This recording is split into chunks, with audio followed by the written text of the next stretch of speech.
मेरा सवाल है आपसे, जैसे बहुत सारे लोग बहुत सारे पॉडकास्ट में बात करते हैं कि भाई जो आपकी सीढ़ियाँ होती हैं वो घुमावदार नहीं होनी चाहिए, ये तो सब कुछ हो चुका है, लेकिन मैं बिल्कुल डिफरेंट सवाल आपसे पूछ रही हूँ। कई लोगों को मैंने देखा है, मैं जब पॉडकास्ट करने भी जाती हूँ तो मैं देखती हूँ कि उनके घर पर जो सीढ़ियाँ होती हैं तो वो सीढ़ियों को बहुत डेकोरेट करके रखते हैं। कईयों को देखा है, जैसे अलग अलग डिज़ाइंस के हम देखते हैं कि वो सीढ़ियों को ही रेडी कर लेते हैं, पेंट कर लेते हैं। कई देखा है मैंने, जो सीढ़ियों के जस्ट बराबर में जो दीवार होती है उस पे बहुत सारी पेंटिंग्स लगा देते हैं, वॉलपेपर्स लगा देते हैं, प्लांट्स रख देते हैं। सीढ़ियों को इतना डेकोरेट करना चाहिए? सीढ़ियों को डेकोरेट करना चाहिए, लेकिन बहुत भारी नहीं करना चाहिए, ओके। है ना।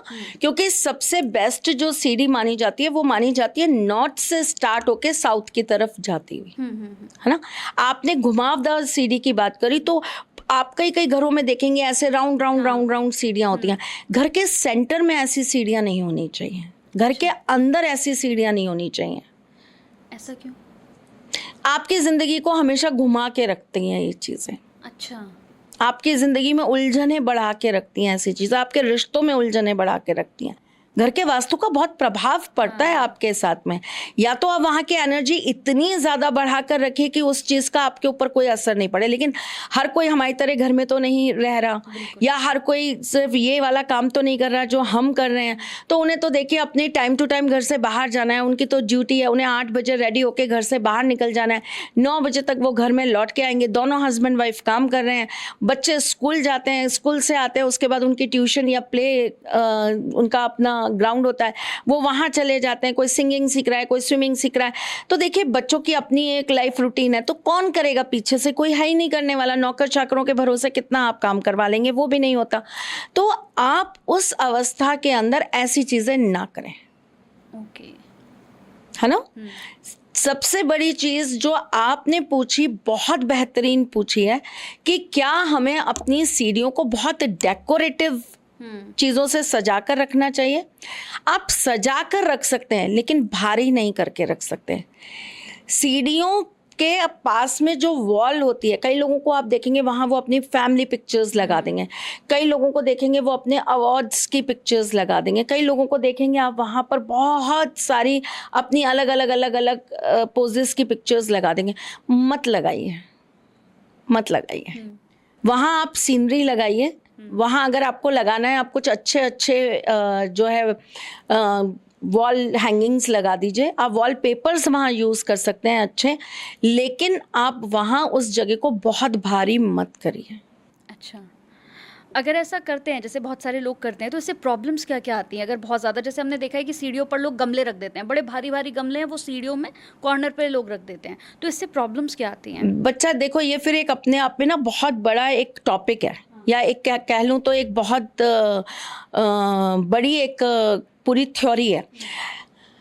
पहली बात तो ये कि आपका घर, वास्तु जो है ना, वास्तु के अंदर बहुत सारी चीज़ें सम्मिलित करी जाती हैं। वास्तु केवल इस चीज़ पर नहीं है कि सीढ़ियाँ कैसी हैं, सीढ़ियों की बनावट कैसी है, केवल इस पर हम बात नहीं कर सकते। वास्तु की सबसे पहली शुरुआत ये होती है कि आपके वहाँ की मिट्टी कैसी है।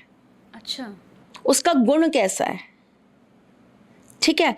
फिर उसके बाद में आपके घर की एंट्रेंस क्या है, मेन एंट्रेंस क्या है, फिर दोबारा आपका जो घर है उसकी एंट्रेंस क्या बनती है।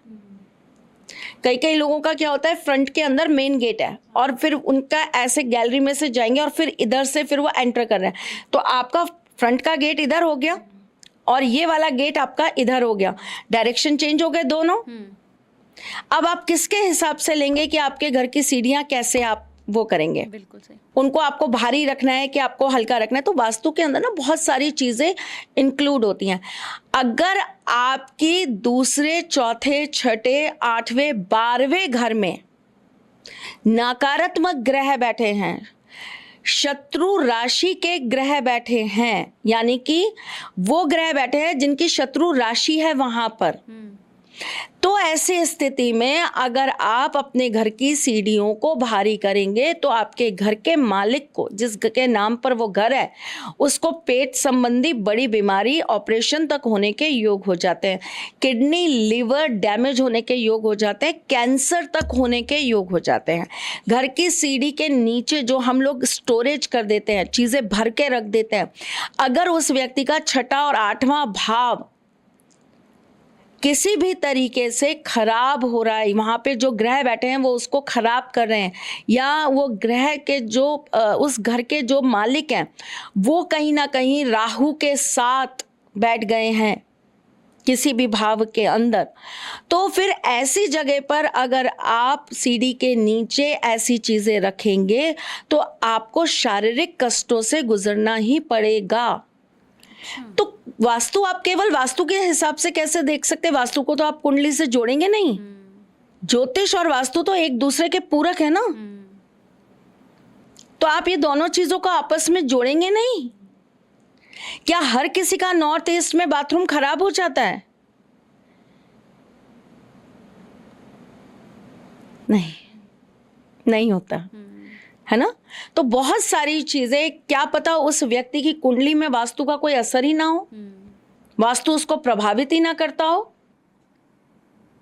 अब ऐसे तो अगर मैं बात करूं तो आपका घर जो है वो जमीन पे बनेगा या आप फ्लैट में रहेंगे, आप कॉर्नर प्लॉट लेंगे या आप मिडिल के प्लॉट में रहेंगे, या आपको एक फर्स्ट फ्लोर पे रहना चाहिए या आपको फर्स्ट फ्लोर से ऊपर रहना चाहिए, या आपको ऐसे घर में रहना चाहिए जहां आपके ऊपर भार ही ना आ रहा हो पर छत होनी चाहिए, आपका घर लास्ट होना चाहिए। क्या ये सारी चीजें आप वास्तु के साथ नहीं जोड़ेंगे? आपकी कुंडली में कौन सा भाव आपको ये सारी चीजें दे रहा है, क्या आप अपने एक्सपर्ट से ये नहीं पूछेंगे? बिल्कुल।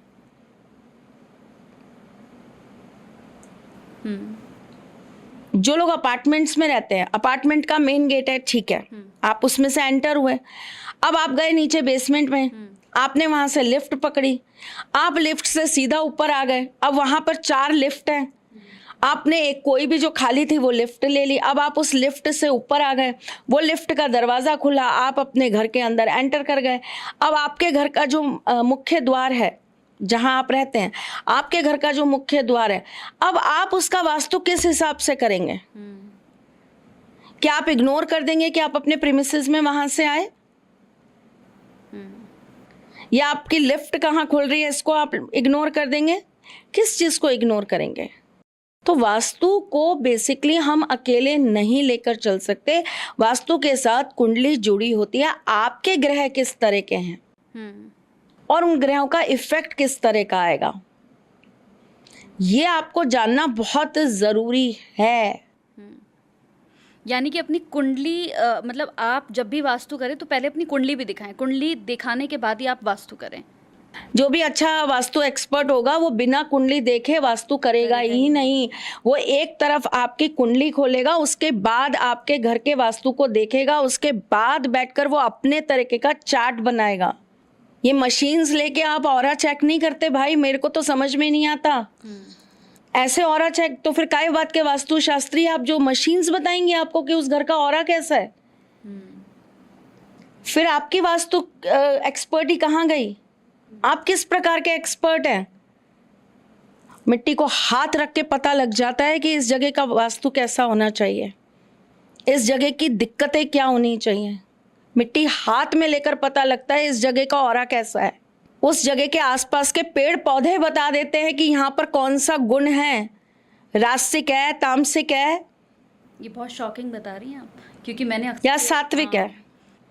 मैं शॉकिंग क्यों बता रही हूँ, मैं तो अपना एक्सपीरियंस बता रही हूँ भाई। हाँ, क्योंकि ना बहुत सारे मतलब जितने भी हम देखते हैं वास्तु एक्सपर्ट्स को, वो मशीन लेकर ही जाते हैं।